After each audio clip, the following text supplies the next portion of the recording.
Alright guys, welcome back to Urge. Jameson, Alex here, coming to you with the next subclass, which is the Way of Mercy Monk. So, you think it's like the Oath of Redemption Paladin, all nice and peaceful. No, it's like mercy killing. Mercy heavens. But anyways, if you're new to the channel or to the subclass series, we're going to go through all the abilities gained in the subclass and then rate it based on its roleplay value, combat value, and overall class synergy, based on how the abilities gained in this subclass improve on the base class abilities. So, kick it off, Alex. What do we get first? We get Implements of Indeed of the Mercies. You gain proficiency in the insight and the medicine skills and gain proficiency with the herbalism kit. And you also gain a special mask, which you often wear when using features of this subclass. And it gives you a little D6 table. And I immediately see the picture and I think of like the Plague Doctor mask kind of thing. It's exactly what it looks like. Because it calls it like a raven looking mask. And that's a Plague Doctor waiting to happen. Also at level 3, you get Hand of Healing. As an action, you can spend 1 key point to touch a creature and restore a number of hit points equal to a roll of your martial arts die plus your wisdom modifier. When you use Flurry of Blows, you can replace one of the unarmed strikes with a use of this feature without spending a key point for the healing. So, as Flurry of Blows reads, you spend a key point to do 2. As a bonus action, spend 2 to get 2 strikes. Because normally you can do 1 strike as a bonus action as a bonus. So instead of hitting twice, it lets you hit once and heal with the other one, assuming you can reach the target. That's important. You have movement as a monk, so it's a little bit easier than most classes would have. You can run around everywhere. Also at level 3, you have Hand of Harm. Healing and harm. That's going to be a theme here. You can use your key to inflict wounds. When you hit a creature with an unarmed strike, you can spend 1 key point, deal extra necrotic damage equal to 1 roll of your martial arts die plus your wisdom modifier. This you only feature once per turn, so you can a little bit extra damage. Can punch an extra damage, punch, and heal. Pow pow. Pow pow. Then, level 6, we have Physician's Touch.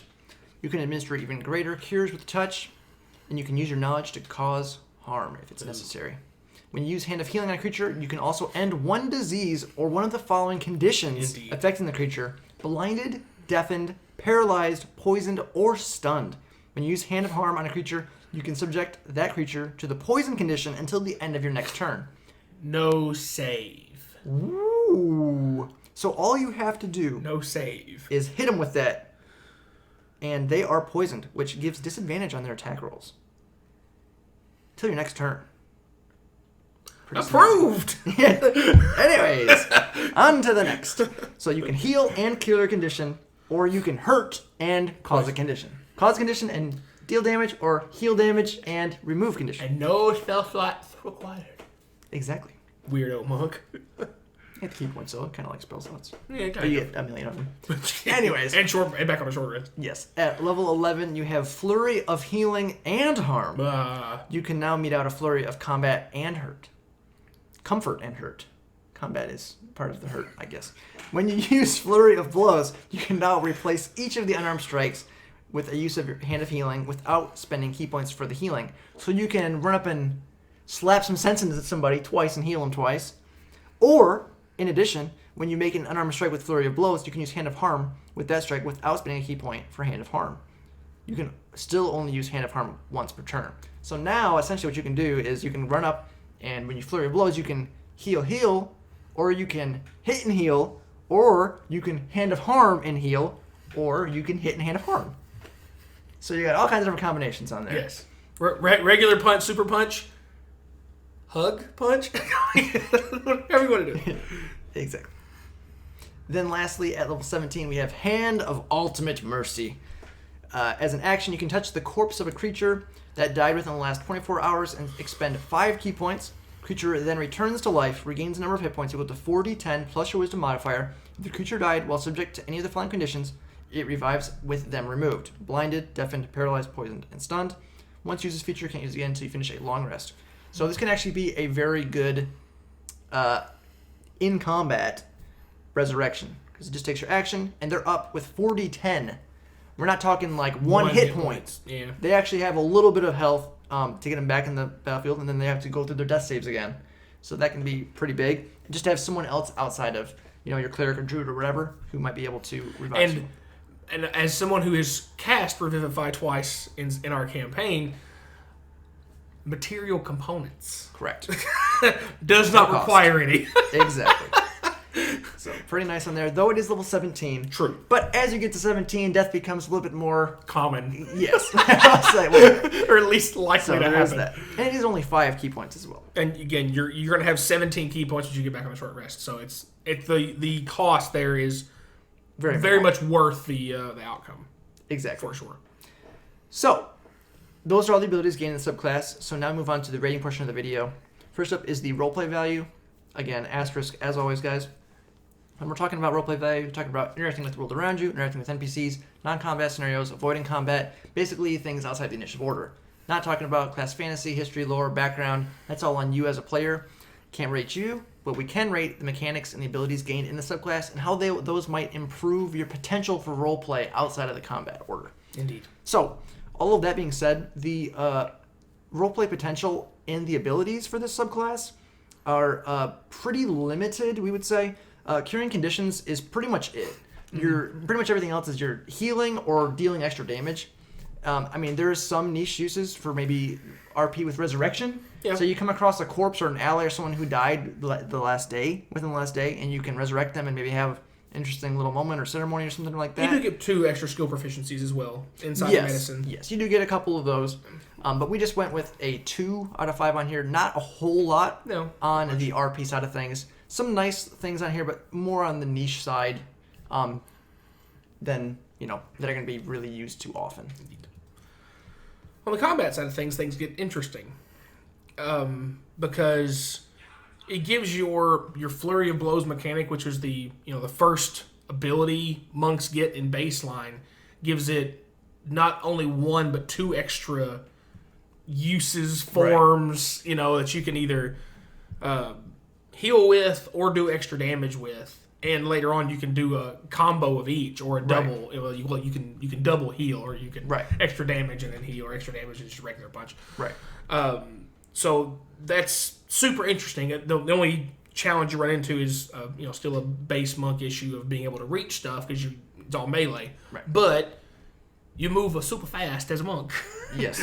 I mean, by the time you hit, I think it's 18 when you get your final level of an armored movement, which is an extra 30 feet of movement. So, so you're moving quite without dashing. Without dashing, you've got 55 to 60 feet of movement, depending on your race choice, and no other shenanigans. That's a great way to make sure you can get around and do what you want to do, touching, getting people up. I think the most important ability here that makes you unique and find a super nice niche, that's hard to say, by the way, is the Physician's Touch, being able just to end conditions of blind, deaf, and but paralyzed and stunned, being able just to end those conditions. Oh, man. There's been some moments where people are stunned with some Mind Flayers or Elder Brains that things start getting pretty scary. You're like, because you're like, I'm not going to ever make this intelligence save. So if somebody could just end me, please. Snap out of it! Yeah, right.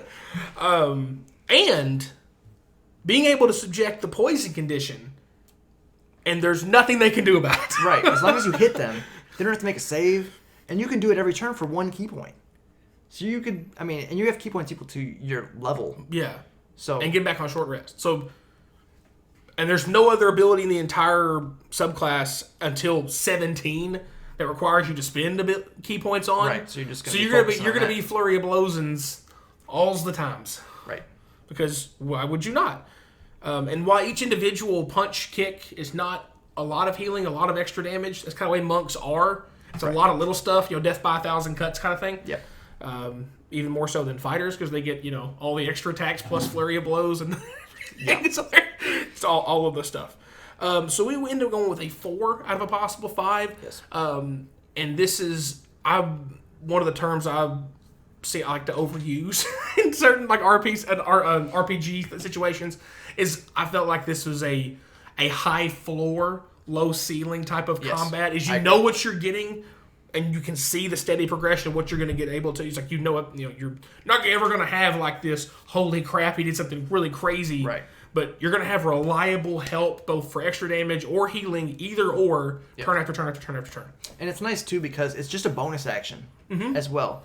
And to be able to do, your double healing as a bonus action and still have 2 attacks as well can be nice to actually feel like you're always going to have something to do with your bonus action. And monks do usually have that choice as well, but now you have even more options with your bonus action. Mm-hmm. So lastly, we have the overall class synergy. Basically, as Alex was saying, Flurry of Blows just becomes pretty much crazy. Mm-hmm. You're pretty much going to do it every single turn. There's not really much reason not to unless you're out of key points. But if you really want to lock down one thing and give it disadvantage every turn, you can really definitely try to do that. Ruin Do their it for, day. 10 rounds of combat.